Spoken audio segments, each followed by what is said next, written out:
Um, Great to have everyone joining us from all across the province and I think further afield as well. So it's always good when we see those signups to see lots of Alberta places, but I know we've had lots of people from the States and even further away than that joining us for this.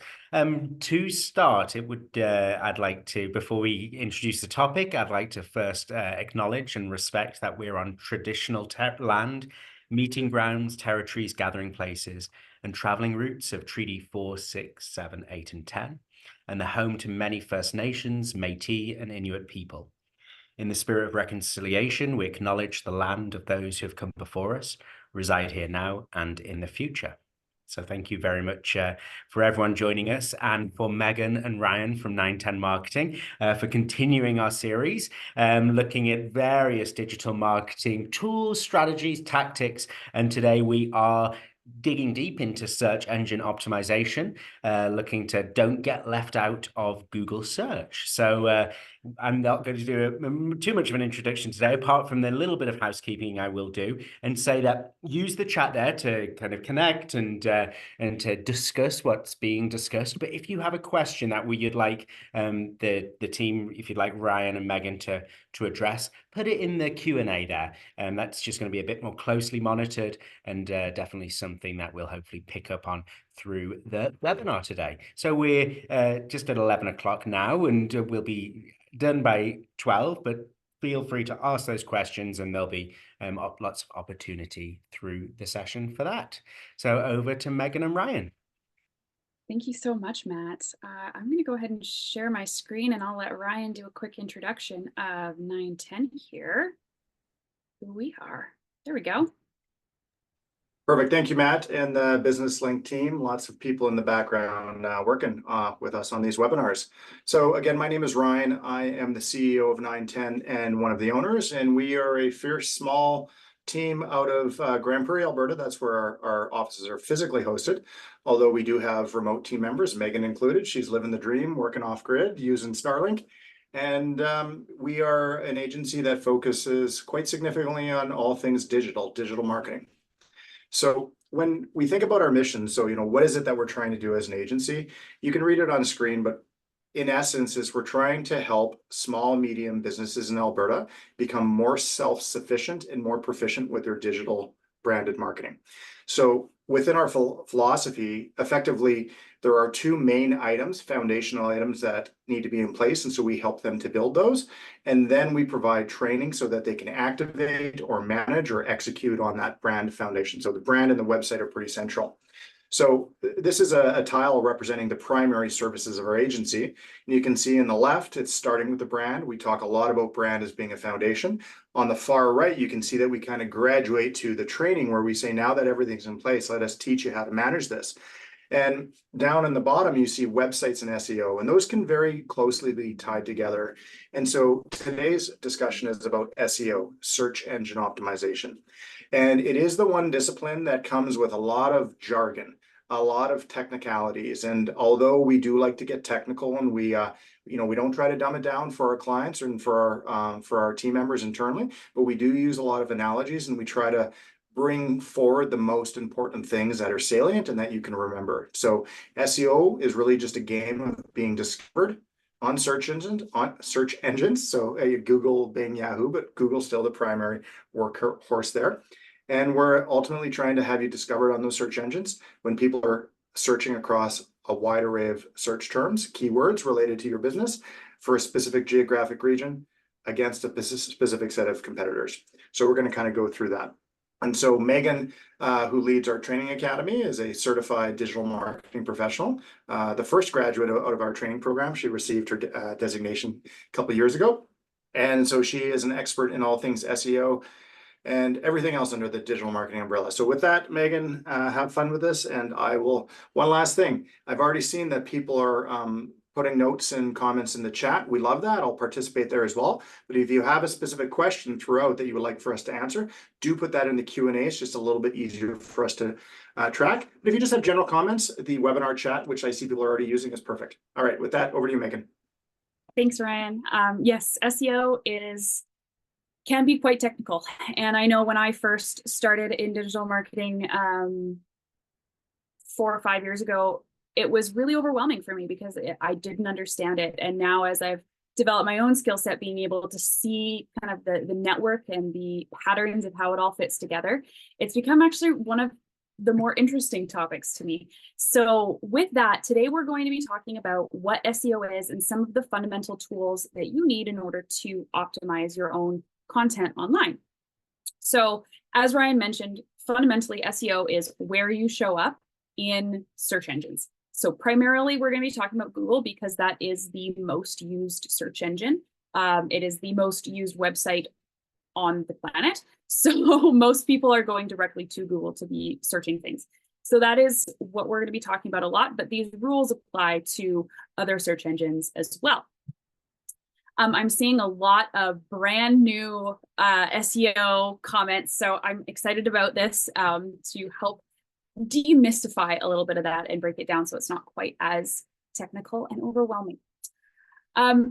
So really, search engine optimization, let's back up a second. The search engine results page. So this is when you go onto Google, you search something, and you get that list of things that pop up. That is the search engine results page, or the SERP. That's something that you'll see. That's one of the technical words that you'll see when you're learning some of this stuff. It's split up into a few different things, a few different areas. The first one is Google My Business. This is the directory, the in-house directory that you will see. And this is most common to come up when you use a localized search term. So if you're using a search term specific to Edmonton or Grand Prairie, if you are using that local word, then you're more likely going to have this listing pop up. And then underneath of that listing is going to be your organic search results. So the ones that are just most best fit for the search terms that are being used. The next one that I want to talk about is your sponsored. So these are your Google ads, your paid advertising. Often it's called PPC or pay per click advertising. They're usually kind of conflated, one and the same. But if you notice this search term here where I included the local term, right? The location-based keyword, we have the listing and then we go right into the organic search results versus if I add in different keywords, no location, then I get all of my sponsored listings first, right? So there's a little bit variability depending on what you're going for. And you can see that these particular ads have used learn and probably baking as both fundamental keywords in their advertising. So those are the sponsored. When you look at the search engine results page, you're going to see a lot of different listings depending on your personal traffic and how you have interacted with different businesses over the years. If you consistently go to one website, that one will show up more frequently than something else, right? So it really depends on you and your own history, but it also depends on geographic location, where you are, and specifically the keywords, the search terms that you're using as well. So when it comes to you as a marketer, understanding that, learning what kind of words you need to use in order to show up for people is really important. And that's something that we'll talk about as well. So quickly, before we get too far into it, I wanted to make a distinction between on-site and off-site SEO. So there's a couple different sides to SEO, and on-site are all the things that happen on your actual website, right? That I feel like that's fairly self-explanatory. A lot of that is very, very technical and things that probably should be left up to your web developers. Things like making sure that your site is securely hosted and is on a modernized, up-to-date content management platform, right? Like WordPress, for example, and using modern tools, making sure that all of the information is accurate and up to date, using your SEO optimized page titles and things like that. That can be difficult for somebody to manage. So that's something that can be left up to an agency. There are things that you yourself can manage though as well, like understanding your keywords and building up links on your blog posts and giving accurate meta descriptions with keywords and local keywords in there as well. So on-site is everything that happens on the site itself. And then off-site are things that happen elsewhere, right? So your third-party directory listings like Google My Business or Yelp, Yahoo, those are all have third-party directories as well. I see a question that says, what are meta descriptions?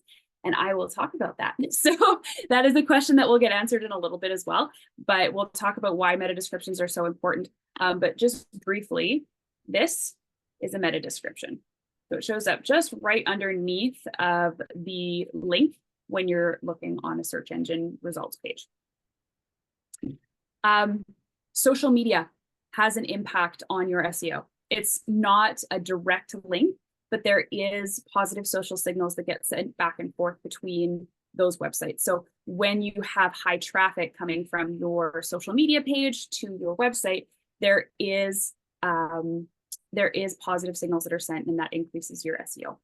Backlinks. Backlinks are things that, especially high quality backlinks, where a reputable source is linking back to your website. And this is kind of a I'll scratch my back, you scratch, I'll scratch your back, you scratch mine type of interaction, where if we link to Business Link, for example, they will link to us. We are both reputable sources in the business and marketing industry. And so we've created a good, strong backlink there, and that helps with both of our SEOs.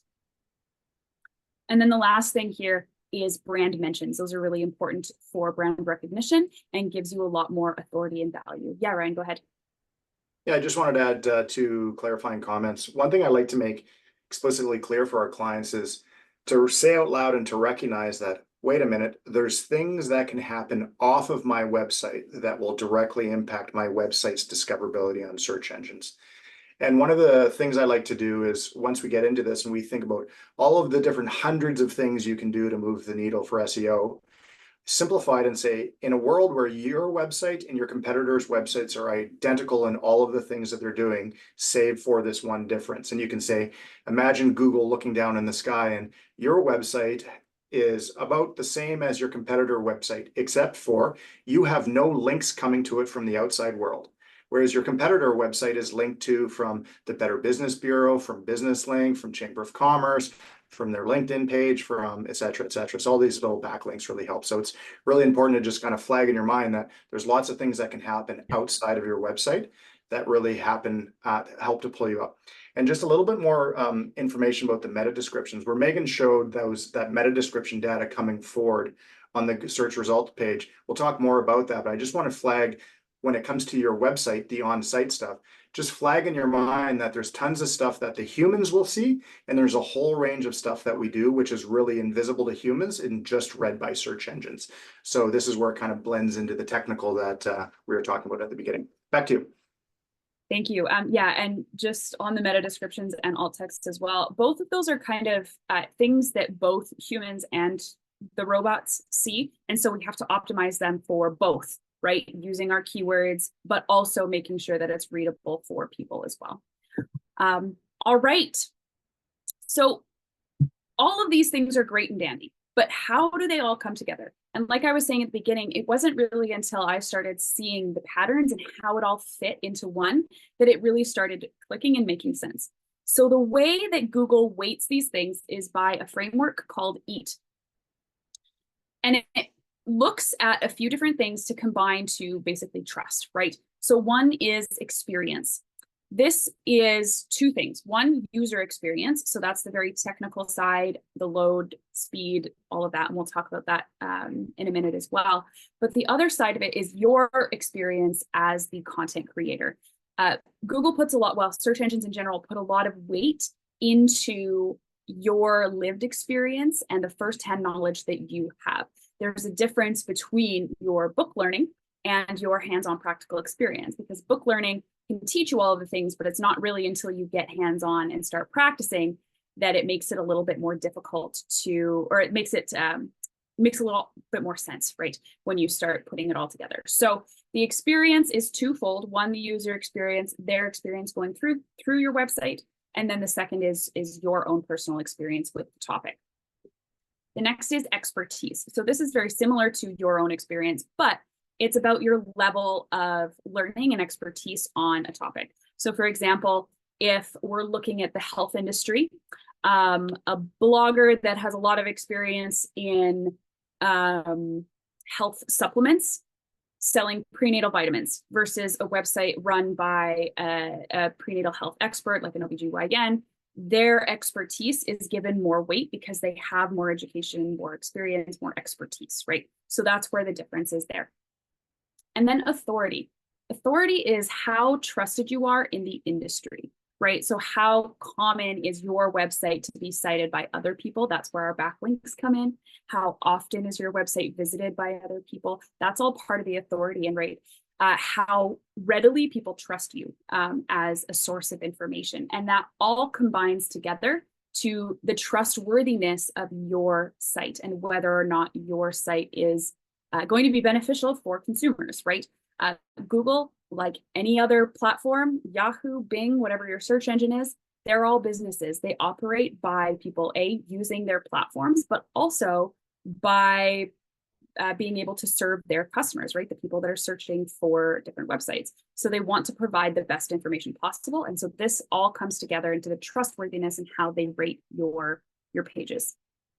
The second part of how everything comes together is with this framework called Your Money, Your Life. And basically this is kind of a harm reduction almost framework where it puts an importance, it weights the importance or the impact of the information on a page.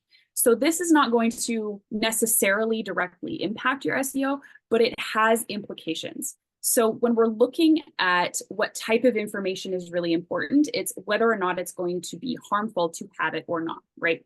So thinking about the implications of having evacuation routes in the event of natural disasters, so like fire, wildfires, natural disasters like that, it's really important to have the evacuation route, so that is given a higher priority in YMYL than the 10 best TikTok trends of 2024, right? Go ahead, Ryan. Yeah, can you just go back to the previous slide?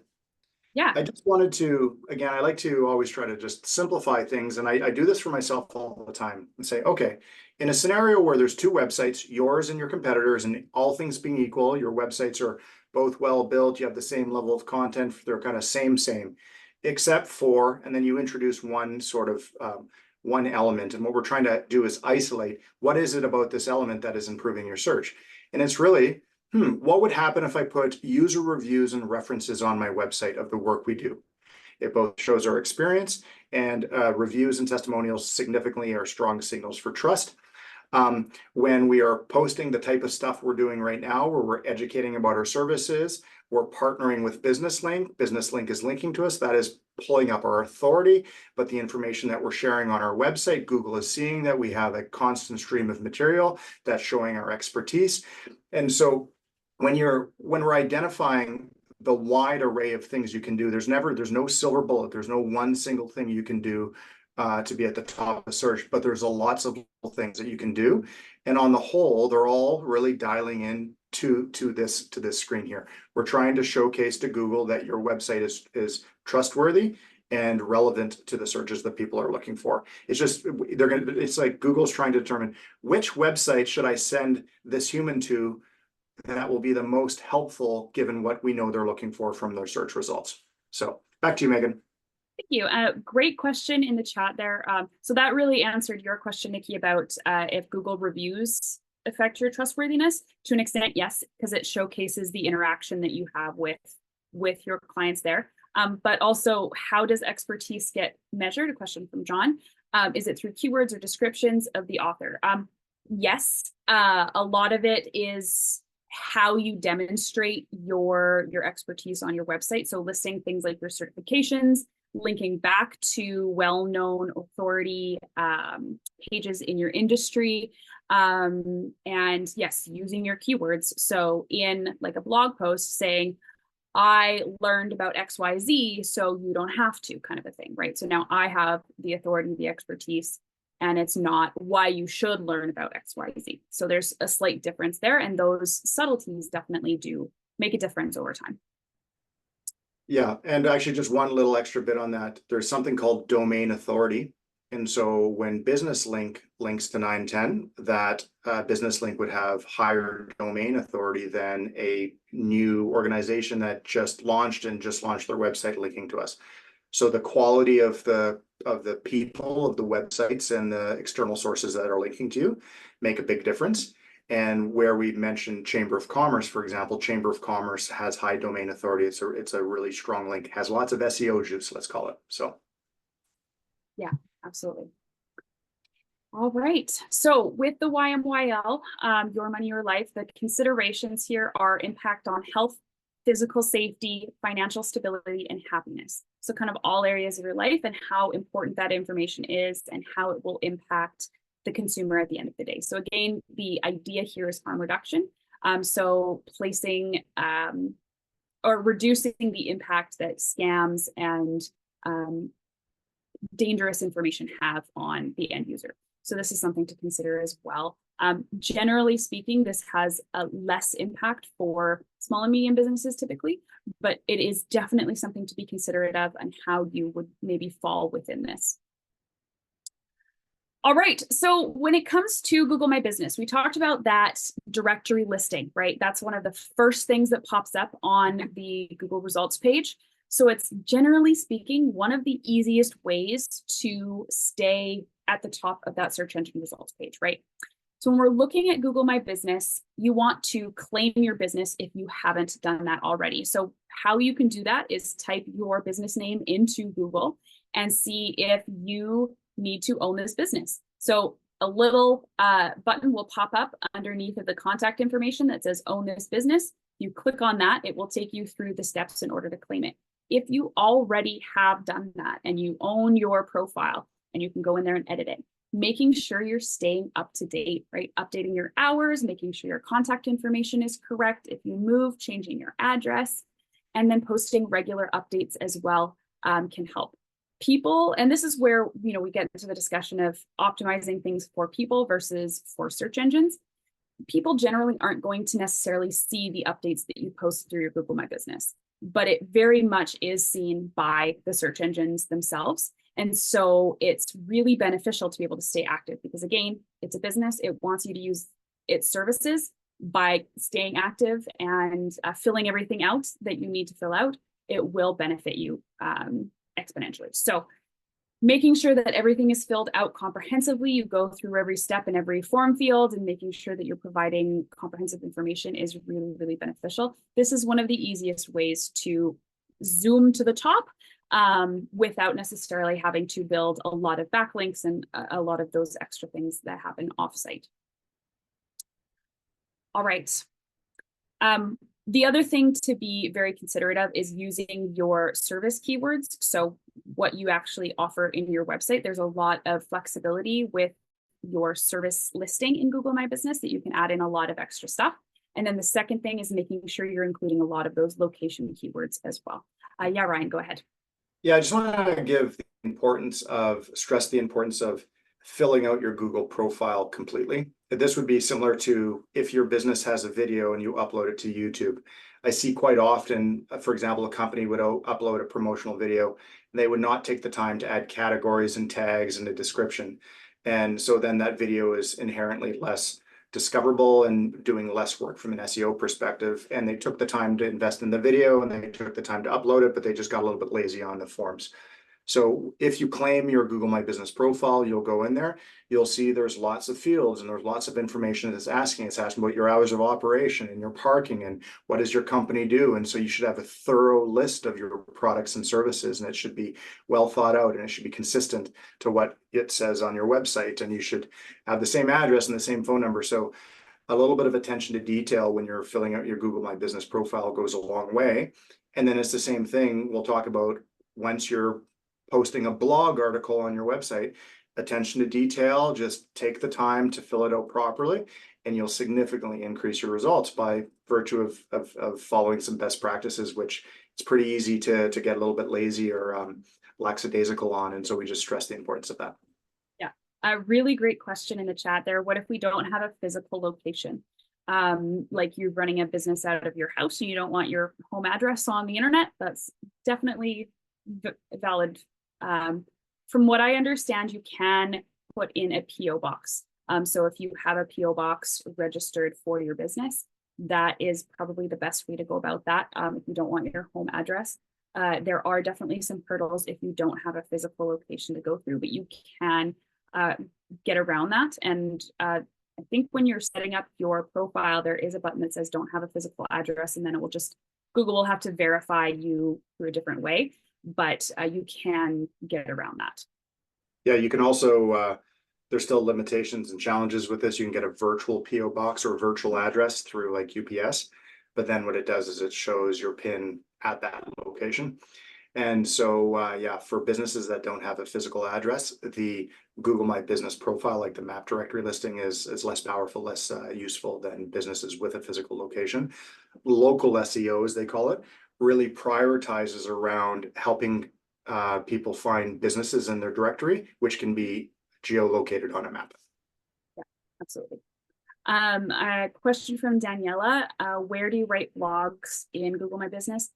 You wouldn't write an actual blog post in Google My Business.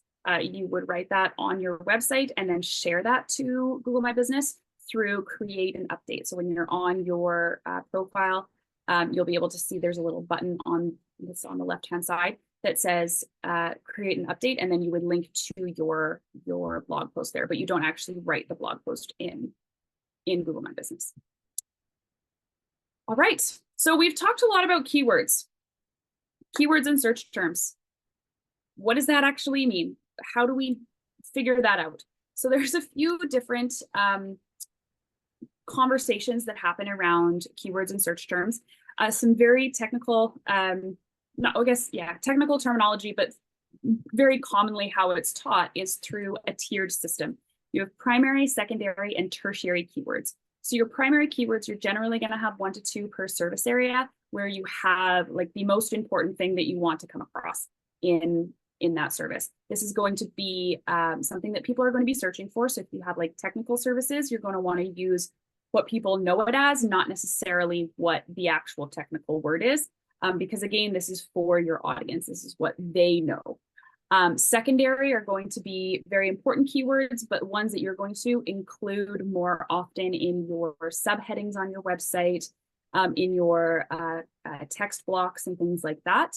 And of course, incorporating these into your alt text and into your meta descriptions. And then tertiary are more like the long form keywords that aren't necessarily quite as important, but still valuable to add in context. And you're going to use these more often, again, in some of those smaller areas like your body context or your body text. Yeah, Ryan, go ahead. Yeah, I'll just give some practical examples here. As you go from primary to secondary, or secondary to tertiary, like as you go down the pyramid, obviously it's wider, there will be more keywords. So an example would be primary. Grand Prairie photographer. Secondary, Grand Prairie wedding photographer. Tertiary, Grand Prairie outdoor wedding photographer. I'm looking for a photographer that specializes in weddings and specifically outdoor black and white. So usually when someone gets down to the tertiary, they're starting to use keywords that are actually getting more focused. This is sometimes called long tail, and they just mean like the string of keywords along, one by one by one, they make a long string of keywords. They call that long tail search. And it tends to be that there's less volume, there's less people searching for those long detailed ones, but those are people that know exactly what they're looking for. I'm looking for a Grand Prairie wedding photographer, outdoor, vintage style, something like that. And to the extent that someone has a blog article that captures many of those keywords, even referencing vintage, for example, then they've been able to capture that person's search by virtue of paying attention to the primary, secondary, and tertiary keywords. Yeah, exactly. Yeah. Keywords are a really big part of how you set up your marketing in general, right? And I'm pulling up this slide here because it shows really the entirety of what we call brand strategy, brand with a capital B. And it shows kind of all of the different parts of what goes into your brand. And your keywords impact your positioning, right? So understanding your audiences and what they are searching for, how you differentiate yourself from your competitors, right? Those are huge here. But then also in communication, right? How you present yourself to your audiences and the language that you use is very, very imperative with your keywords. It also has a huge impact on how you use tools like ChatGPT, right? If you understand your audience and the language you need in order to talk to them, you are able to go into ChatGPT and say, hey, write me a blog post on XYZ topic. These are the keywords that I want to use, and this is the audience that I'm trying to reach. right there, you now have a much better chance at getting something that's more usable from ChatGPT and using some of those other tools than if you were to just say, write me a blog post on XYZ topic.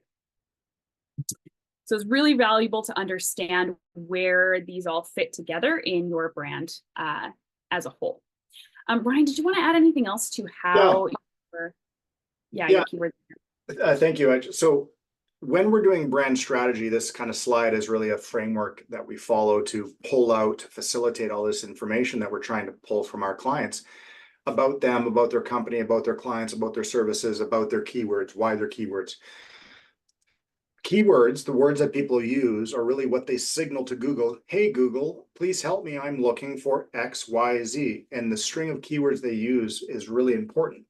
And so a lot of times, what happens is a business might have the terminology that the industry calls it, which may very well be different than what their clients call it. So you have to be really cognizant about what are the wide array of terms that people might be searching for. Someone might search for website developers, Grand Prairie, or website designers, or they might say WordPress websites or Shopify or e-commerce or website builders. There's a whole wide array. And just by, I'd love to kind of hear what people would say. If you were looking for a financial planner for like your financial planning, would you Google financial planner Grand Prairie or retirement planning or estate planning? They're kind of all about the same. And so just notice that there's the words that you're more inclined to use, but they're going to differ from someone else. So as the business owner, you really have to understand the slate of keywords that are operable across all of your products and services. And you really have to be mindful when there's different instances of those keywords, because you have to capture them. Because if someone's searching for retirement planning, and everyone's using the word retirement planning, and your website is all about using the language of estate planning, you have a bit of a miss there from a keyword matching perspective. So that's back to you, Megan. That's what I wanted to share. Perfect. Yes, thank you. We had a great question there in the Q&A, but the question was, do we teach on ChatGPT? And the answer is yes. We do teach quite a bit about AI and ChatGPT. So if you're able to, definitely stay till the end of today's presentation, because we'll talk quite a bit more about that and be able to give you a more comprehensive overview of what that will look like. All right, so let's get into some of the on-site things that will really benefit you as the user. These are things that typically should be done right at the get-go when your website is being built, but need to be maintained as the user yourself as you're going through and writing blogs and updating your website. So HTML tags are something that assigns a value to the text that you're writing, right? So basically, when you're going through and you're seeing in your editor, there's HTML tag and it says H1, that means it's heading 1. It is the highest priority, right? So it has the most important information, right? This is where you put your primary keywords. You have H1 all the way through H6. Usually H1 and H2 are given the highest priority. Those are going to be your primary headings. And typically every page should have one H1 heading on it that includes one of those primary keywords. And then going through your subheadings, those are given subsequent lesser priority, but more priority than the paragraph text, the HTML tag paragraph. But this is what that is. And it's something to watch out for, because that's how you decide how to formulate those headings is based on that importance, right? And what keywords to incorporate into those headings. If we get into, yeah, Ryan, go ahead. I just wanted to talk a little bit more about where headings come from and a good analogy or comparison you want to think about. Physical newspapers. So just imagine you're grabbing a coffee at the gas station, and maybe it's a gas station that has, the old school. To the left, there's a rack of all of the newspapers from Calgary and Edmonton and Grand Prairie when they used to have a paper, all this sort of stuff. So you can look down and you can, from a distance, you can see the newspaper, and you might see it's summer solstice weekend. You might see the leading article is something about record temperatures for summer solstice weekend ahead. And so I know that that's an article about summer solstice and it's about the weather, etc. And I don't have to read the article to know that that's what the article is about. And it's because the heading, the H1, the largest text, made it very easy for me to glance through. if I were to open up that paper, you would see that that story then has subheadings, and I could just glance through and I could see that it's record temperature. And I could also see heading 2 is about record ticket sales, and then heading 3 is about security concerns. And I didn't read the article, but I was very quickly able to understand the gist of what this newspaper article was about. So if you just say that Google has a similar characteristic, that when it's looking at millions of websites very quickly, it better understands those websites if they use these H1, H2, H3, so that Google can quickly glance through it. So headings are both for humans to glance through content very quickly and understand the context of what that post or page is about. And then the choice of words in the heading 1, heading 2, heading 3 are really important. They should be descriptive and they should be a summary of what it is. So summer solstice weekend, record temperatures, ticket sales are up, security concerns, all of those are captured by heading 1, 2, and 3. So I know that that's the gist about that article. And if you just take that kind of mindset of physical newspapers use these headings, well, it turns out websites do as well, and it's to make it easier for Google. Yeah. And another thing that you'll kind of notice as well when we're talking about this easily scannable content, and that's part of the user experience as well. But in a world of mobile devices where we are looking at everything on these tiny little screens, the way that our eyes adjust to that content on screen is really important to be able to have people actually get invested. So if we're looking at like a blog post, for example, and we have the title and then we have the subheadings, we also need to make sure that the content blocks, so the paragraph text that we're sharing, are really short pieces so that there's space in between, right? Because if, again, we're looking at this teeny tiny little screen, there's not a lot of space there to be able to read through. So when we're looking at the easily scannable content, we want to make sure there's breaks in that, and using visually differentiated pieces like our headings, right, our H1 through H6 headings, that gives us some visual differentiation as well that makes it a little bit easier for the end user to be able to read. All right, meta descriptions. So conversations about what they are. Generally speaking, at the bottom of your pages, when you're editing them or creating them, you'll have a little SEO section and you'll be able to write in your SEO title. So this is this part that pops up when somebody is searching for you or for those keywords. That's the link, the little blue part that comes up. The slug is going to be your URL that's usually automatically generated by the page based on the title that you give it at the beginning.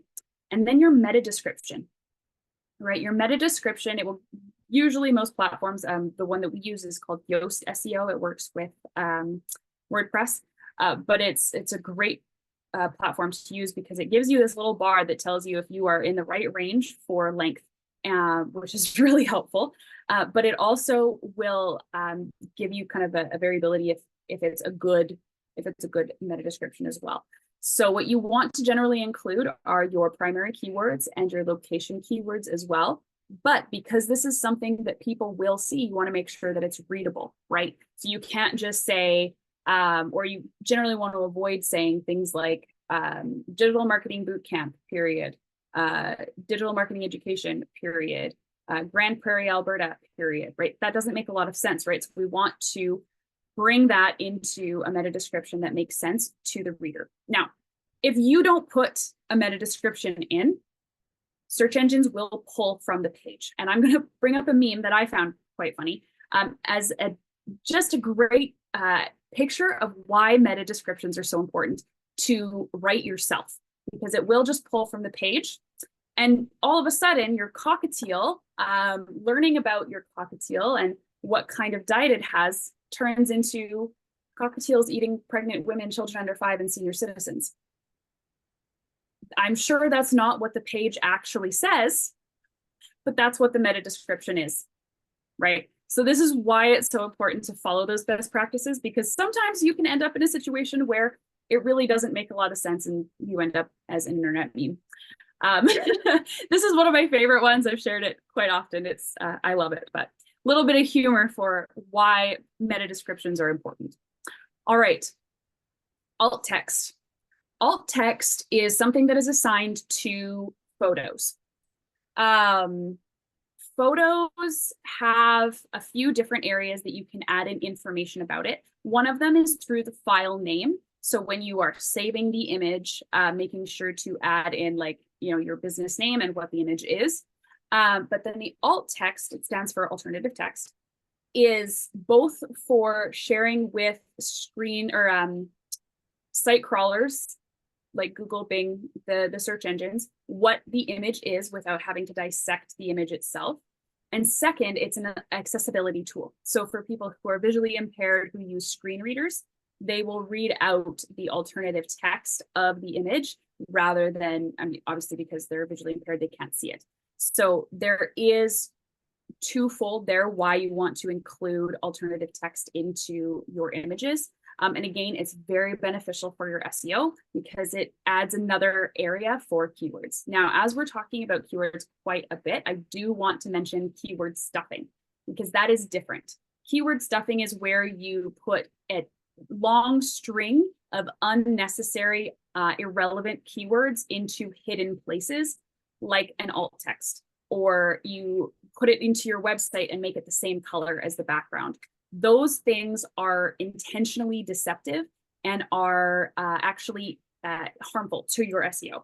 So you want to not do that, but adding in keywords like 910's email marketing funnel breakdown, that has keywords in it, but it's not keyword stuffing, right? It's still descriptive and relevant. The biggest thing is to keep it relevant. Yeah, and one thing to think about photos. So we work with clients all the time building websites, and someone might come and drop by a thumb drive of a folder of a bunch of photos. And so they might give us 40 photos. And if they're just kind of being quick and lackadaisical, here's all the photos and they haven't taken time to label them. The file name is still 8463 JPEG, the file name that the camera gave it. So if I'm going through those 40 photos and trying to determine what's what, it's not as clear as it could be because the photos don't have labels. Well, it turns out you're making Google's job a lot easier too if you label those, because Google will look at the photo and then it's like, well, by labeling the photo and by putting in this extra information that Megan's talking about, we're trying to ensure that Google thoroughly understands the content, the relevance, the type of information that's on the page. And if you have photos of the product, of the process, of the people, Google will have a sense of that if you take the time to label and describe them appropriately. So you're really doing yourself and your target audience a disservice by not naming your folders, your files. And this is probably the one thing where I find clients get really surprised by, where sometimes their website, quote unquote, isn't optimized, and we go through it and it's like, well, you must have given your web developer a whole bunch of photos without labeling them. And since they're not in your business, that may not have been necessarily clear for the web designer what these photos were about. So we spend a lot of time helping to educate our clients and make sure before you hand off the photos, let's label them descriptively. Yes, absolutely. All right.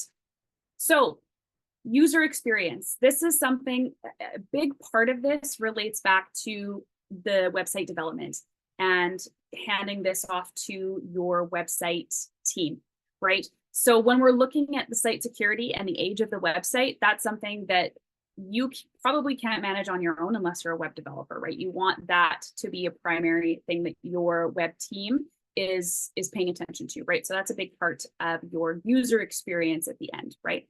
Optimize load times. So looking at optimizing your images, making sure that they are not too big. Generally, you can get away with using like a PNG file and not a print optimized file because the actual physical size of the image impacts the load time, right? How much space it takes up on the website impacts the load time. Using a video link embedded onto your website versus uploading an actual video file, again, it impacts the load time, right? So when we want to optimize the user experience and have a very smooth transition through each phase of the customer journey, a frustrating, slow loading website where I can't access any of the media on the website is detrimental at the end of the day to the end user. And one of the big parts of the experience piece is site load time, which is something that Google very frequently, search engines very frequently look at, right? And you can actually go into Google and search site speed, even just site speed calculator or something like that, and put in your website URL, and it'll give you a score of how fast your website loads, which is important as well. Smooth page transitions is another big part of the load times, right? Making sure that the transition between pages is smooth and the content loads quickly. And you want to make sure that again, it will impact the end user experience. We did talk about easily scannable content already. That is what we were talking about with the headlines and breaking up the content on the page, making sure that it's easy to read. This also means including media into the content itself, right? Building in visual differences into the media, looking at incorporating photos and videos into your blog posts so that there's visual difference, right? That's the easily scannable part. Mobile optimization. This is a big thing now. Again, I said most people are searching on their phones. And when you are building your website, this should be automatic. This should be something that your web developer should automatically do. If they are not, it's time to ask some questions and ask them to do that specifically, because this is a huge thing for modernization of your website, right? The last thing, and this is something that I actually asked one of our web developers, Tyler, to give me his recommendations for user experience. What are the things that he sees regularly with our clients? And one of the things that he said was including micro interactions on your website. So when you're scrolling through a website and you have your cursor go across a image and it kind of pops out at you, or having a button change colors when you go to click it. Right? Those small little things that don't necessarily seem like they should make an impact do end up making the site itself more engaging and a better experience for the user. So this included with, I mean, obviously all the other things, but the optimized load time as well is so helpful for creating this smooth overall experience and not a disjointed one. There are a lot of things in marketing that I'll say this about, but this is one of them. If you have good user experience, the end user won't notice it. It's like bad driving. If it's good, you won't notice it. If it's bad, you definitely will. So it's not something that you're going to get a little pat on the back on from your end user, but it is something that if it's bad, you definitely will hear about it. So it's really important to think about all of these things when it comes to your user experience. All right, and then just a quick reminder of those are all the things that we can do on the site itself, and then all of the things off the site, right? Your off-page SEO. We have our social media, making sure we have comprehensive outlines of our business and staying up to date on our social media pages, on our Google My Business, on our third-party directory listings. So if we have an account on Yahoo, on Yelp, on Yellow Pages, those kinds of things. Yeah, Ryan, go ahead. You're on mute there. Thank you. I'll just give you a practical example of these sort of directory listings. So we manage some SEO, what are called retainer contracts for an ongoing basis. We're doing a bunch of activities to, again, pull them up on search. And we're doing a range of all of these things, some on-site stuff and some off-site stuff. So an example of that would be for a law firm where we would create a profile on a third-party business directory website, one that allows those businesses to post articles. And then we would post an article about business law in Canada, or immigration law, or something related to, some sort of a legal article. And then we would link that article back to the website. And so by virtue of doing that over time, this law firm, for example, has multiple places online where it has a presence. It's showing its authority, it's showing its experience, and it's linking back to the website. And so over time, you build out a wide array of these authoritative third-party or sort of external sources, all linking back to your website. So these are really off-page or off-site activities, but with really a focus of driving people to your website, back to your page. So yeah, absolutely. And if we're looking at kind of, unfortunately, we can't necessarily control all of these things, right? These are things that just have to be built up naturally over time. And a big part of that is your brand mentions. Unfortunately, we can't, we can do things like write guest blogs on other people's websites, and we can share their content so that they more likely will share ours. but it's not necessarily something that just naturally happens, right? So brand mentions is part of your authority, right? It's when we're looking at the EAT framework, and I'll just jump back to that last page there and get there we go. So when we're looking at the EAT framework, right, this is part of your authority. How many people trust you in the industry? That comes from brand mentions as well, right? So that's how that plays into that. All right, so I want to give a little bit of time at the end here. So again, our key takeaways, keywords are part of our brand. Understanding our brand is really essential into understanding our keywords, which then we build off of with the rest of our SEO. Local SEO and Google My Business are highly effective. They are some of the easier ways to launch yourself to the top of the search engine results page. SEO will always be ongoing and require active management. This is something that will always be something that you're just going to have to manage. There will be things that you can do one time, making sure that, you know, every 5 to 7 years, your website is updated, right? So you have the best platform available. But there are things like your social media, your backlinks, your meta descriptions, all of those things that require active management. And then, of course, keeping in mind your on and off-site SEO tools and the things that you need to be keeping in mind for both of those. All righty. Coming up, so we're taking a break in July, but we will be coming back in August for a webinar on TikTok. I'm really excited about this one. So is this going to be a good next platform for you, or is it a waste of time? Then in September, we are talking about data and analytics and learning a little bit more about why it's important. We won't be able to get into teaching you exactly how to manage your analytics because it is a massive topic, but we will give an overview. And then in October, we're bringing it back to brand strategy. So if you missed our first session, definitely jump into this one. It's a really important and valuable topic as well. So we've talked a little bit about education throughout all of this and our training academy and why we do what we do in the training. And what we've done here today is a lot of this formal learning where we have a talking head sharing information with you, but we also have a lot of social learning, right? Where we're interacting in a social environment, we're learning from each other, we're chatting and having a discussion, right? The next part is on you.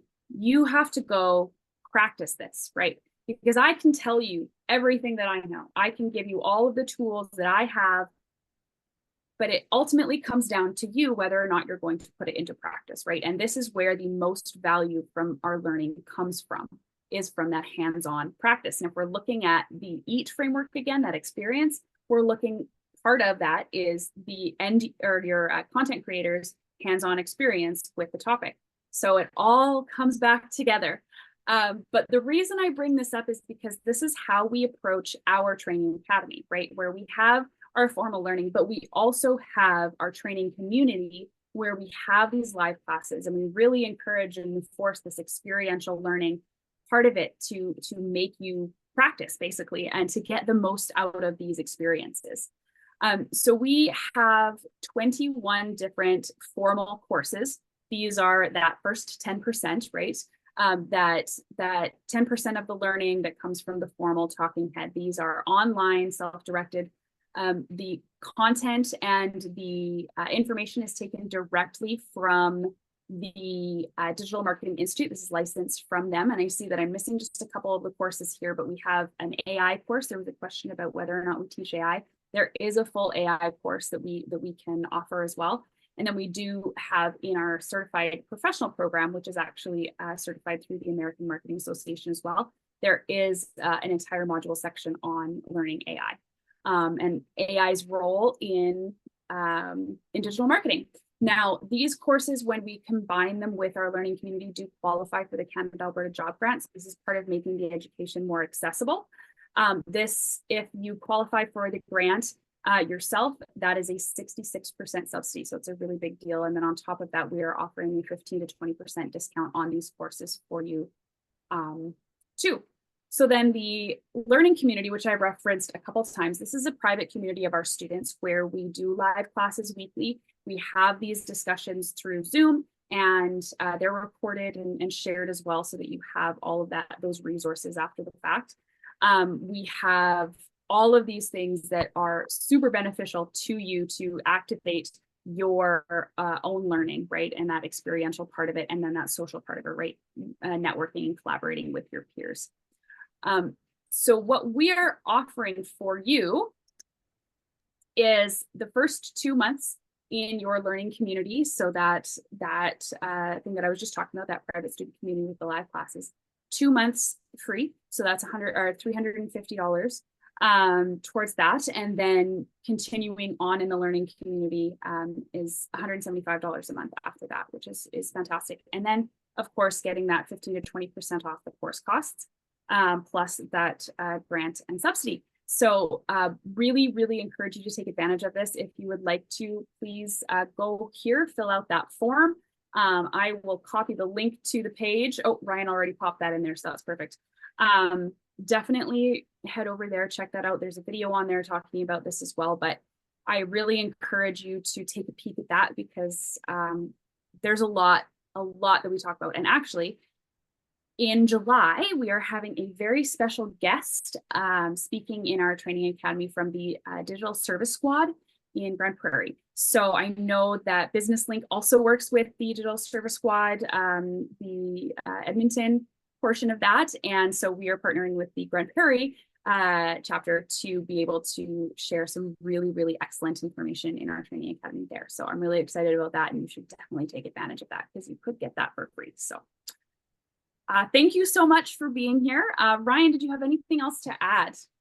No, thank you, Megan. I'll pass it to Matt in a moment here. And really, I just wanted to, again, remind everyone, when we're working with our clients, I sometimes like to call it a done with you experience, which is to say we're going to involve you. When we're building a website for you, for example, we do a lot of the heavy lifting. We'll focus on all the technical stuff, but you still have to show up ready to work. So what do you have to do? You have to understand your block of business. You have to understand your products, your services, and who your target audience is. And if you don't know that, it's a great reason why you should do a brand strategy. But then our goal is, once we have that foundation in place, your brand and your website, then with the right training, which the government will subsidize, you can be in a position where you can really do a great job of activating, managing your online digital marketing presence. So I know that Matt and the team at Business Link really believe in that as well. So Matt, we appreciate the opportunity, and back over to you. Yeah, no, thank you so much, Ryan and Megan. I couldn't agree more. I think it's so important that people, they're not going to get fully under the bonnet, but they understand what the mechanic's doing. You know, I think that's so important when it comes to this. And you know, Business Link deals with lots and lots of inquiries from business owners all the time. And the ones that we definitely find kind of most stressful are when people feel like they've had this thing built for them, or they don't have the passwords, or they don't have the access, and they're coming to Business Link with, what do we do now? And it's a really, really challenging situation to be in. So, you know, I just love that done with you approach. And just even from a cost point of view, there's very few small new businesses that can afford to completely move this off their plate to a contractor. Like it's just not necessarily realistic for most. So it's great. It's a great model. Perfect. There was just a little question there. Could you develop more on the Alberta Job Grant Subsidy? The team at Business Link are very aware of that as well, and this program, it's perfect for it, and it aligns really well. But there's actually lots of training available that meets the criteria of this, and we can definitely kind of advise there. And Matt, just another one. We're referencing the Alberta Job Grant, but of course there's the Canada Digital Adoption Program, which in Alberta is facilitated through Business Link as well, and that'll be related to your digital marketing e-commerce strategy related to your website. So we've worked with many clients on that grant funding program as well. And now, just further to that here, if you are interested in that, and I would definitely ask people to go and explore, it's the stream 1 of the Canada Digital Adoption Program. I would explore that now, because we are reaching a point where there's a capacity and there's an upper limit. So you want to start applying for that like right away if you're interested in taking advantage of that. So there you go, a little insight for the 50 people who remain to the end. So thank you so much, Ryan, Megan. and everyone joining us today. Thank you so much. It's been a pleasure. I believe we're taking July off. We're all going to be vacationing at beautiful spots, I'm sure, because all small business owners get the whole summer off. We know. Yes, Excellent. so Yeah. Thanks, Megan. Thanks, Ryan. Thanks, everyone. thank you Bye-bye. so much, everyone. Thank you. Bye.